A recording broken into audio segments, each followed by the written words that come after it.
we're gonna go ahead and jam this door and take this jammer with us, so that way we can stop that mine from moving about. And there's actually two mines. There's one way out there which we also need to jam in order to reach the Tetris piece that is over here.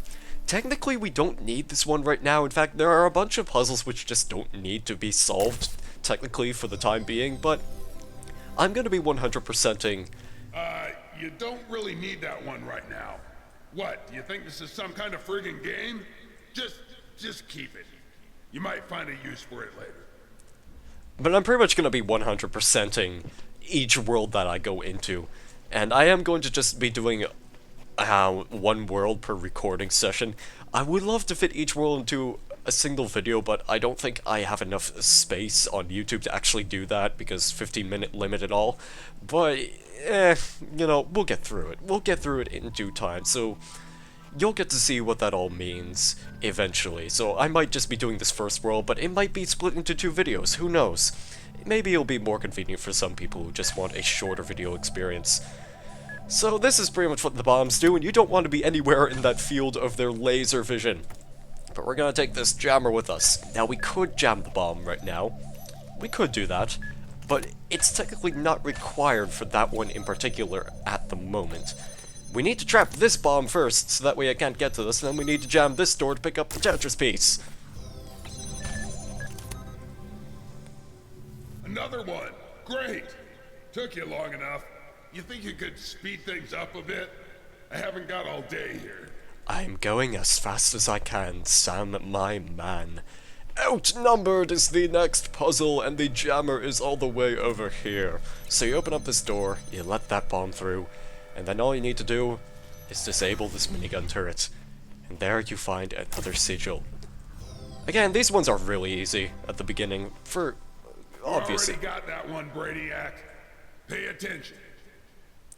Well, yeah, technically we already did get that one, but it's kind of necessary for progress, so I'm kind of curious as to why Sam says that in the first place, but whatevs. There's a switch over there, and this is the perfect demonstration of the other use of switches, which, of course, will be able to disable some minigun turrets. Not all of them, but some of them.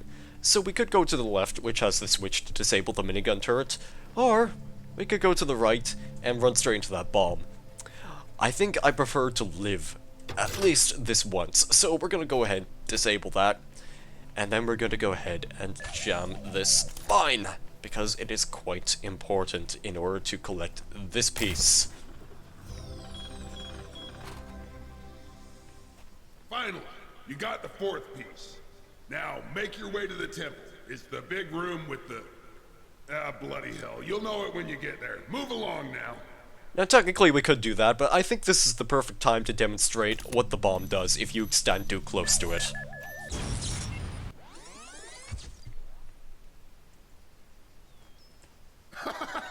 Oh man, that was hilarious. Do it again. Unfortunately, even if you do blow yourself up again, Sam will not have anything new to say, which is kind of unfortunate, but whatevs. Whatevs, right?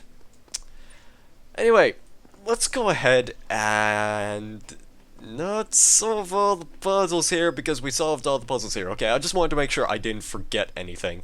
The rest of the puzzles are this way. There's only two left, and there's also this little checkerboard sigil puzzle thing, which can get pretty tedious eventually, but yeah, you'll get to see that when it comes up. Again, I'll probably be just cutting out a lot of video footage on places where I honestly just get a bit stuck, because some of those sigil puzzles can actually get really, really complex, and it will take quite a fair amount of time before you actually find the solution. These are computer terminals. The computer terminals mostly serve just as storyline purposes, in fact, very much just optional. The story in this game is basically an option. I would recommend you go through it anyway, however, especially if you're playing it on your own, because, you know, you have the basic introduction right here, but stuff like this, I'm probably just going to be mostly skipping. I will open up the computer terminals from time to time, so that way I can give a proper demonstration of, you know, how the conversations go with the Milton Library Assistant, and also, the computers will contain texts, a bunch of texts, and I can't really say the word text with you know, the plural form because, well, that's just me and slurring, I guess. Anyway, you know, I could ask Milton Library Assistant a lot of questions right here, but I don't really feel like it, so I'm just going to show off the list, which has a bunch of these little text documents. Anytime you read a text document, like, all you really need to do is just open one up, and once you're done, once you exit the computer terminal, it will be added into your journal. Your journal can be accessed with Tab, and you can basically read all of these anytime you like.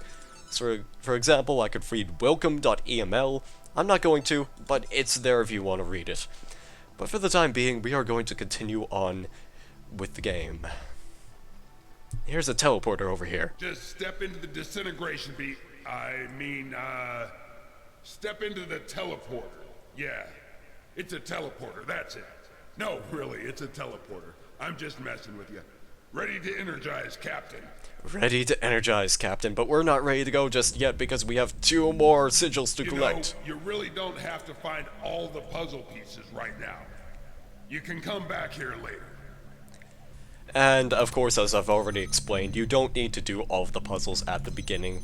Especially if you're just getting, like, right into this game and you just want to get a move on to see what the rest of the worlds are like, you can do that. But me, again, I'm just going to be 100%ing it because it's kind of important in a walkthrough, really. And plus, a lot of these puzzles are necessary for certain game elements. Like, in the top left of the screen, those yellow sigils represent... Hang on, let me go back so that way I can actually show it. Those yellow sigils will represent an object which we will be collecting at some point or another, just not now. But fairly soon, and you will see what that is, possibly in the next recording session. Quite possibly. This is poking a sleeping lion. That's the lion over there. You want to make sure the lion doesn't wake up, so you could use these 2 jammers, one of them to jam it and the other to just run along with it. I'm gonna go ahead and take both because it's actually necessary to solve this puzzle. One, to disable that turret because we cannot sprint right by it. Those are basically the minigun turrets from Serious Sam 3, by the way, if you are curious as to what those are. They look very, very similar to them, and they will basically instantly kill you, so it's not a good idea to run into those. Yay! You found all the pieces in this area. Congratulations! Here's your friggin' cookie. Can we move on now? Yes, we may indeed move on now that we have collected all the pieces. So that was the very first world. It was pretty interesting, has a lot of basic puzzles in it. But this is only the beginning of the game, because there is a lot of ground to cover. Believe me, we've just barely scratched the surface.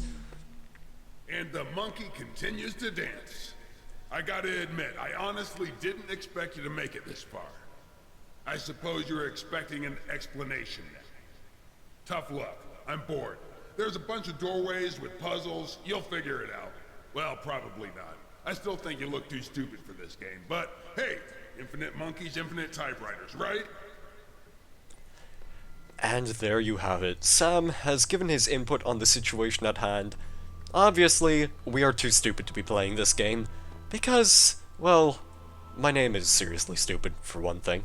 But yeah, that's the beginning of the Talos Principle, and this is probably going to be a good time to end the first recording session off. So, that was World 1-1 completed. We got everything in that world. We got all the sigils, we got the secret star, and there's still a bunch more to go.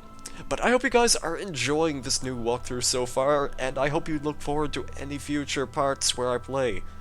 So until then, thank you guys very much for watching. Have a great day or evening, and I guess I will see you in the next video. Goodbye.